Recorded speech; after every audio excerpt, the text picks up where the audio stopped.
నారా చంద్రబాబు నాయుడు గారు, లోకేష్ బాబు గారు ఒక బీసీ మహిళని ఎంపిక చేసినందుకు వారికి కూడా కృతజ్ఞతలు తెలియజేస్తున్నాము. అక్క మొన్ననే ఒక కామెంట్ చేసింది, పెదగొండ నియోజకవర్గంలో 50,000 ఓట్ల మెజారిటీ సాధించి చంద్రబాబు నాయుడు గారికి కానుగా ఇస్తామని చెప్పినారు.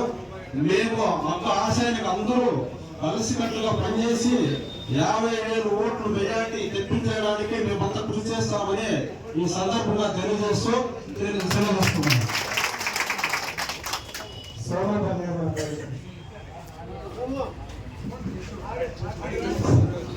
అందరికీ నమస్కారం. మన సౌదమ్మకు గారికి ఎమ్మెల్యే అభ్యర్థిగా ప్రకటించడం చాలా సంతోషంగా ఉంది. అక్క దాదాపు 4 సంవత్సరాలుగా ఈ అన్నా క్యాంటీన్ అయితే ప్రతి ఒక్క దానిలో కూడా ముందుండి అన్ని నడిపించింది. మన అక్కకి అందరూ కలిసికట్టుగా మంచి మెజార్టీగా గెలిపించి ఈ పెదగొండ నియోజకవర్గంలో మన తెలుగుదేశం పార్టీ ఎగరాలి అని చెప్పి అందరినీ సౌజన్యంగా కోరుతూ తెలియజేసుకుంటాం.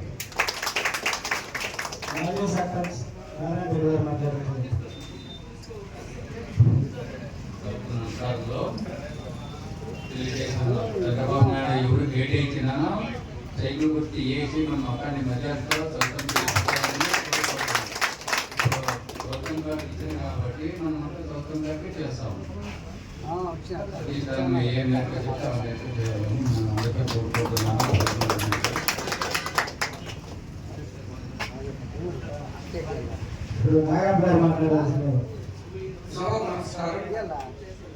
ఈరోజు తెలుగుదేశం పార్టీ అధ్యక్షులు సవితమ్మ గారికి పెదగొండ నియోజకవర్గ అధ్యక్షుడిగా ఎన్నుకోవడం జరిగింది. వారి విజయానికి పరిగి మండల తరఫున మా పరిగి మండల కార్యకర్తలందరూ శ్రమించి వాళ్ళ విజయానికి మేమంతా కృషి చేస్తామని ఈ సభాముఖంగా తెలియజేస్తున్నాం.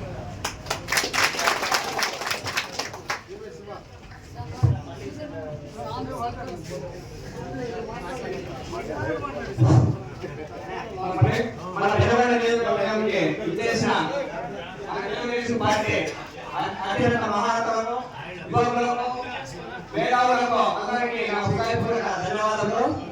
మనము తెలుగుదేశం పార్టీ అంటే ఆనాడు మన నందమూరి కార్యక్రమంలో బడుగు బలహీన వర్గాలను గుర్తించి అన్నప్పుడు 2 రూపాయల కిలో బియ్యం పథకాన్ని తీసుకొచ్చి మంచి పార్టీగా మన ప్రపంచ దీంట్లోనే మంచి పార్టీగా గుర్తింపు పొందిన ఈ పార్టీ మనం మర్చిపోకుండా మనం ఎవరికి విజయించినా రథ సారథుల్లో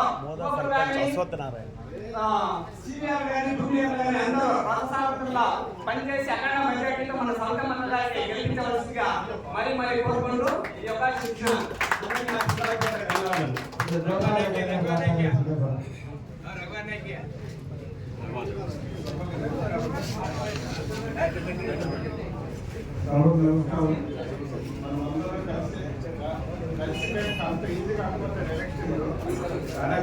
ఉంది.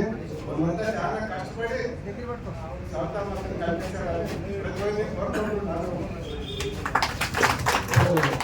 మాజీ డిప్యూటీ సూర్యనారాయణ మాట్లాడుతున్నారు.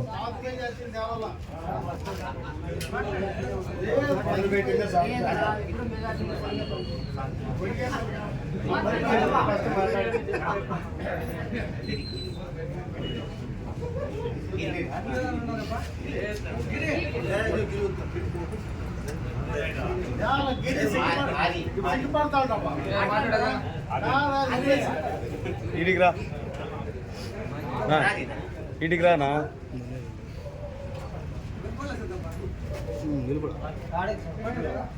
ఇక్కడకు విచ్చేసినటువంటి మన తెలుగుదేశం కుటుంబ సభ్యులకు, అలాగే పెద్దలకు, గౌరవీయులకు అందరికీ నా హృదయపూర్వక నమస్కారాలు. ఇప్పుడు మనం ఎలక్షన్స్ జరిగిపోతున్నాయి కాబట్టి మనము వాలంటీర్ వ్యవస్థ అనే ఎదుర్కోవాలంటే మనం వాలంటీర్ గేట్గా ఉండాలి. ప్రతి ఒక్కరూ కృషి చేసి మనము వైసీపీ వాళ్ళు ఎలా ఎదుర్కోవాలి, మనకు ఓటు బ్యాంక్ ఎలా రావాలి, ఇలాంటి పరిస్థితి మనం బాగా గుర్తుపెట్టుకుని మనం పనిచేయాలి. అందుకు టికెట్ రావడం చాలా సంతోషంగా ఉంది. చెప్పలేని ఉంది ఇక్కడ పరిగి మండలం నుంచి తరలి వచ్చిన నాయకులకు కార్యకర్తలకు సౌకర్యమై చూసిన ప్రతి ఒక్కరికి ధన్యవాదాలు తెలియజేసుకుంటూ సెలవు తీసుకుంటున్నాం. మాజీ సర్పంచ్ నరసింహ గారు మాట్లాడాలనుకుంటున్నారు.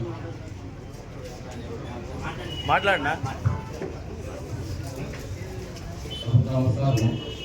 అక్కడికి తీర్చినారు సంతోషము. అందులో అక్కడ మెజార్టీ గెలిపించి అక్కడ ఎమ్మెల్యే కట్టేసి అసెంబ్లీ పంపించాలని కోరుకుంటున్నాను. రాజా నువ్వు సైట్ అయిపోవా పోయినట్టు మేము వస్తామని తొందరపోండి సంక్రాంతించుకొని పో. మాజీ జెడ్పీటీసీ సురేంద్ర గారు మాట్లాడారు.